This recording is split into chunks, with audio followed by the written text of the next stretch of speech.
You're watching SBA Today. With all the latest news, stories, and advice, here are your hosts, Paul Long and Tonya Mazurek.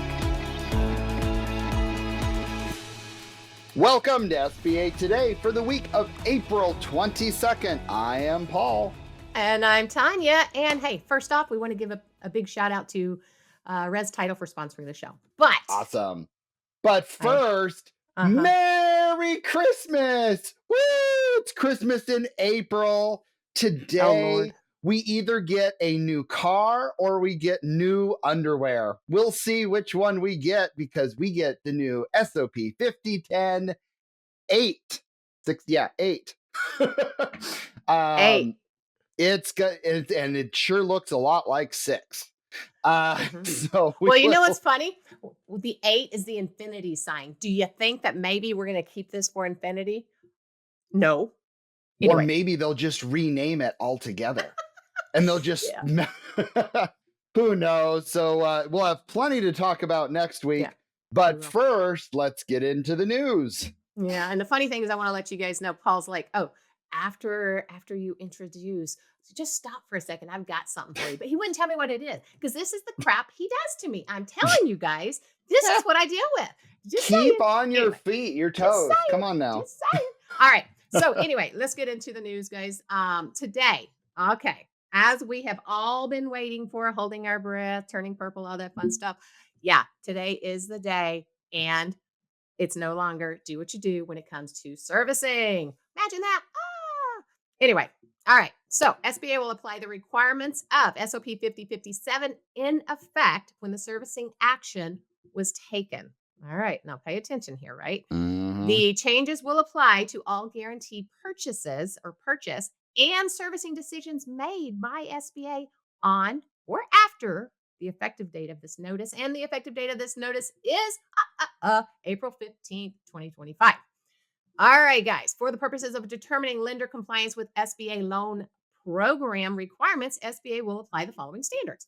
All right, this is going to be fun. Seriously, pay attention because I feel like I need to get this, a piece of paper out and be like, okay, we need a whiteboard. And hey, Madison, we need a whiteboard. And then here, I really do, man. I was reading it like, wait, what? Anyway. Right. All right. And Paul, I'm going to ask you something at the end of this. So anyway, for actions related to loan making, loan closing, and loan modifications that took place on the date of or prior to full disbursement, SBA will apply the requirements of SOP 5010 in effect when the loan was approved in E-Tran.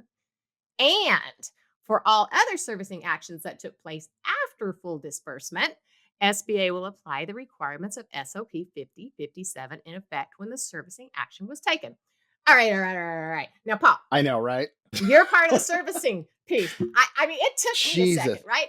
I was like, really? Do you really have to do it to where it's like, do you have any idea how many? Right? Do you have any idea how many times I had to read that? I did too. Yeah. So, so the bottom line is, I mean, all of this started on the 15th. So as long as you're doing stuff now appropriately, you're fine. But when you have a loan that is dispersed, it's going to be, you have to use the servicing SOP that was in effect when the servicing action was taken.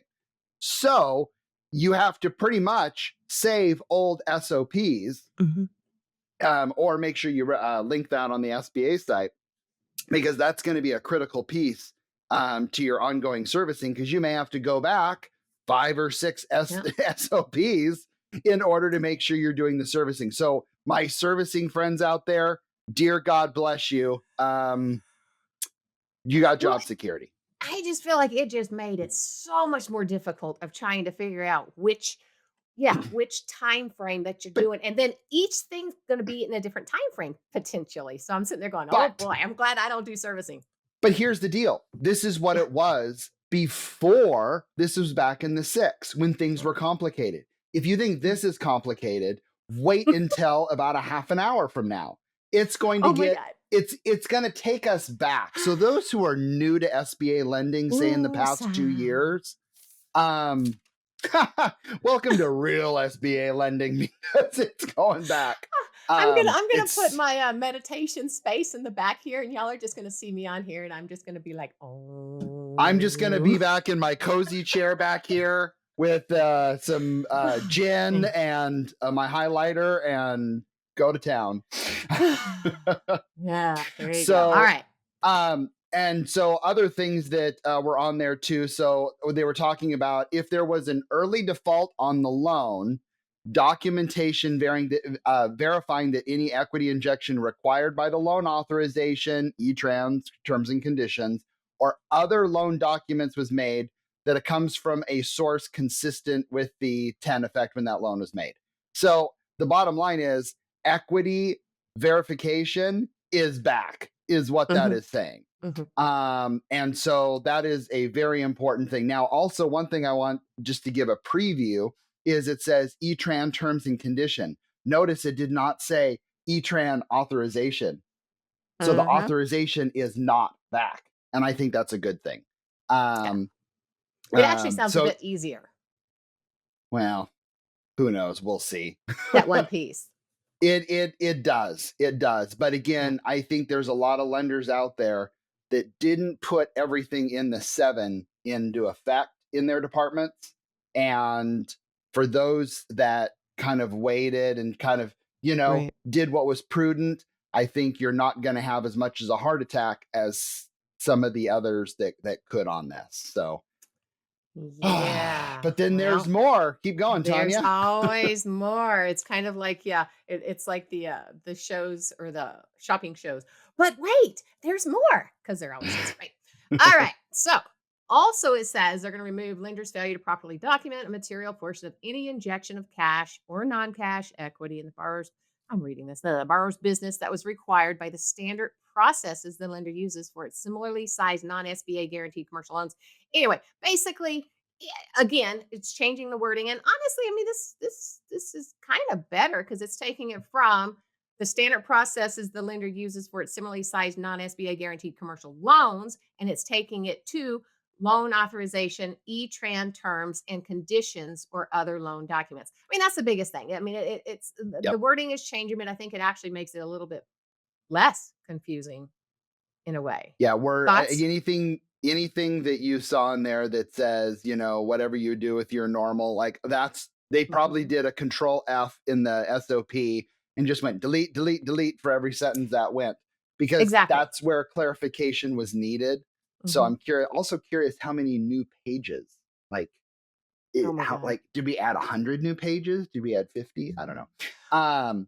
But again, making sure that they're that we're doing it based on the terms and conditions. I'm nervous. I don't know. It's kind of like health insurance companies or something like that. It's like sometimes I feel like with some of these changes or with the digging in or the getting deeper, it's almost looking for how we might make a mistake with crossing a T or dotting an I. Not a material mistake, but just a flippin' tiny mistake just to take it away, kind of like health insurance companies, right? Anyway. But here's the deal. SOP is an insurance company. And so they wonder why it feels like that. Do they really want to pay out claims? I mean, more than the insurance companies do, I'm sure. Oh my God. Yeah. So again, kind of going back into the equity piece, the lender must provide credible evidence, that's the exact word on there, that an equity injection came from a source consistent from the SOP 5010. So again, if you have like a business acquisition, you're closing an escrow, you got to get the copies of the checks and wires. That's got to be in there so you can see that. I'm curious if we're going to go back to the days where you had to ask for closing bank statements that show the withdrawal taken out of the account. Now, that's the part that gives me heartburn, because that is not an easy thing to do. And I'm curious how that works. So I get it. But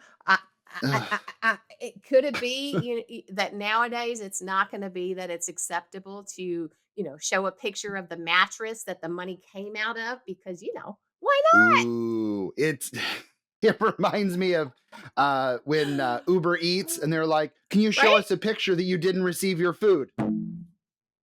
Like Yeah, exactly. It's the same Exactly. thing. Same Let me thing. just show you the picture of what the food looked like once I got the food. Anyway. Right, exactly. All right. Oh, that's too funny. All right. Also, SBA is investigating staff for talking to or investigating staff, right? In the SBA department, they're investigating for talking to press, former colleagues.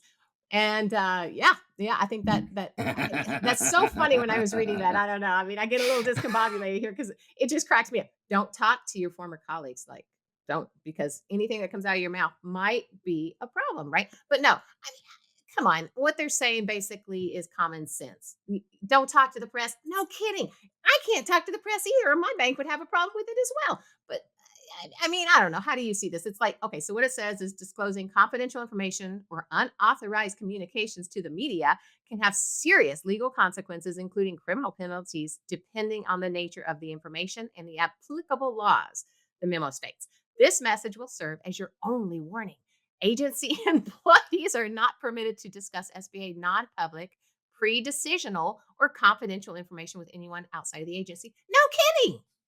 Yeah, that part makes sense. I Yeah. think it's just, I don't know, fake news. I don't know. Well, that's what I mean. I mean, we bring this up, right? Because it's out there Yeah. and it's something that actually people are talking about. But at the same time, it's like, what is it really saying?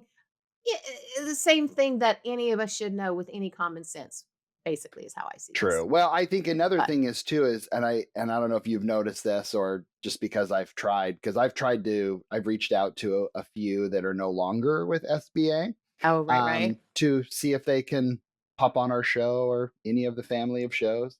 Not getting a whole lot of response. So I don't Yeah. know if that's Yeah. if they had to sign a be quiet order Mhm. or I don't know. But and plus, I mean, some of them were pretty high up, so I mean, they're not going to Yeah. have a whole lot to say, and I probably wouldn't either.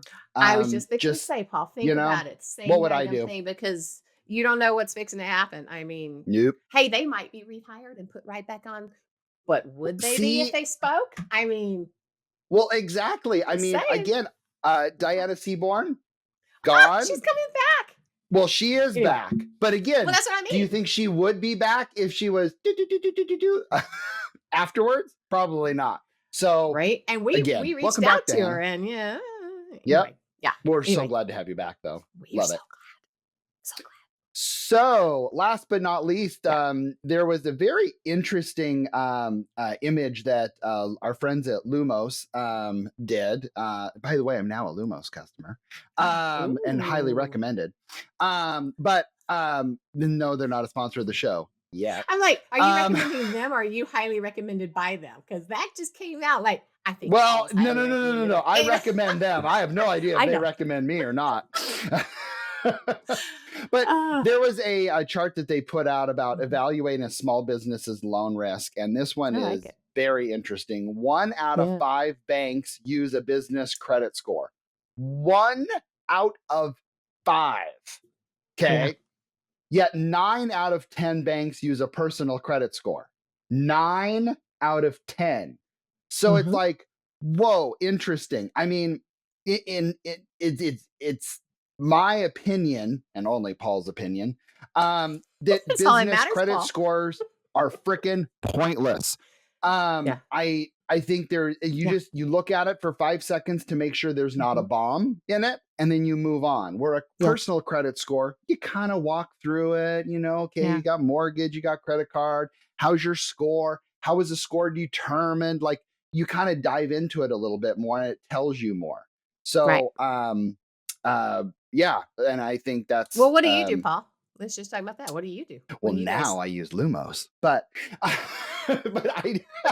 why, thank you, Tonya. You set that up wonderfully. But anyway, we use, of course, business credit reports. Right. But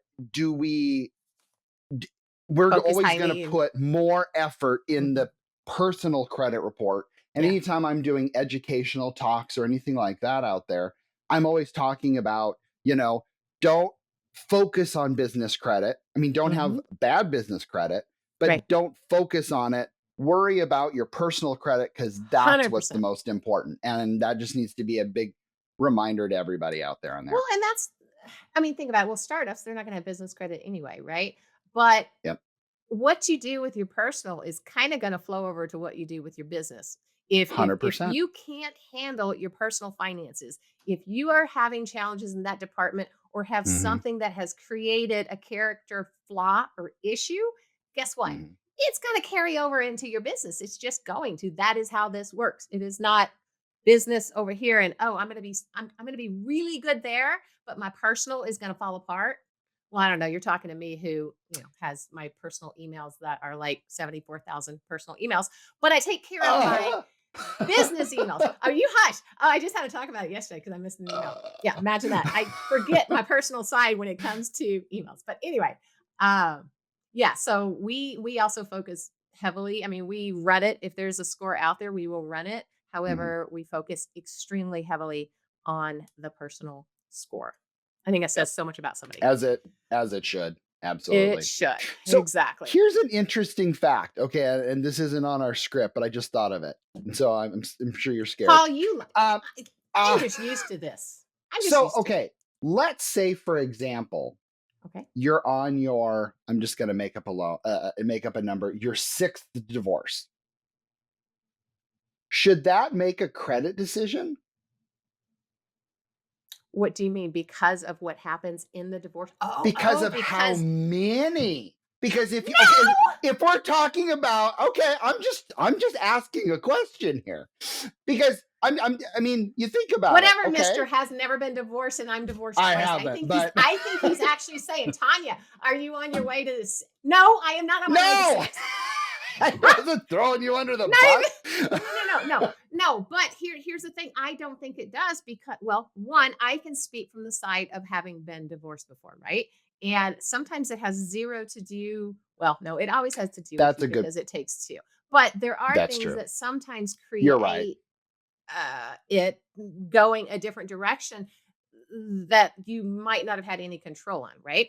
And here's the other True. piece of that. Okay. People that do go through divorce, oftentimes there are some challenging factors in there. I mean, I see it all the time with the credit scores when people come in and maybe a couple of years ago they had some issues on their credit and you talk to them and they went through divorce and there was some split and some this and some that. It creates something that there is a story there that I think we should listen to because it does Well, put some and trauma in there and creates And sometimes that's the financial same issues. thing on a business, though, is Mhm, because things mhm. happen, employees leave. Yeah. Things can happen to the business outside of their control. Sorry, Well, it came and into my mind that there is I like it. you know what I mean? Like there's just something there. Anyway, sorry, I guess I Well, had my underwriting hat on. no, here's the deal though, Paul, is I like it because I think we need to look closer at not just numbers sometimes or not just specific things that show up on a piece of paper, right? Yeah, We need to look a little bit different 100%. and dig into the story of what happened there because sometimes the what happened actually should be factored in higher than what is on that piece of paper. Just saying. True.